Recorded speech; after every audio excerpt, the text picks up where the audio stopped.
বাংলাদেশের মোট জনসংখ্যার মধ্যে 63.67% তরুণ। বিরাট এই জনগোষ্ঠী দেশের ভবিষ্যৎ, যাদের অর্জনের নানা সূচকের উপরেই মূলত নির্ভর করবে আগামীর বাংলাদেশ। কিন্তু তারুণ্যের এই সম্ভাবনাই দেশের ভবিষ্যতের জন্য বড় চ্যালেঞ্জ হয়ে দেখা দিতে পারে বলে মনে করছেন বিশেষজ্ঞরা।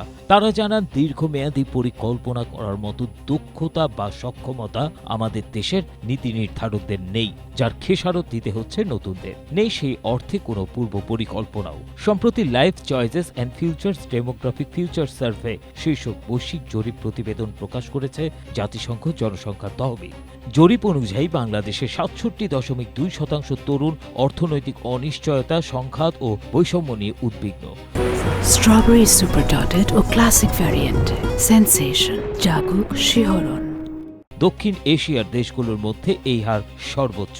একই বিষয় নিয়ে উদ্বেগ প্রকাশ করেছে ভুটানের 66.3%, আফগানিস্তানের 54.7%, পাকিস্তানের 53.2%, ভারতের 47.4% এবং শ্রীলঙ্কার 45% তরুণ। বৈশ্বিক প্রেক্ষাপটে বাংলাদেশের অবস্থান তলানিতে। 73টি দেশের মধ্যে বাংলাদেশের অবস্থান দশম।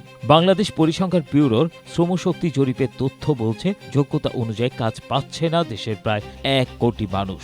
একই সঙ্গে শিক্ষিত বেকারের সংখ্যা বাড়ছে উদ্বেগজনক হারে। দৈনিক বণিক বার্তার এক প্রতিবেদন থেকে এসব তথ্য পাওয়া যায়।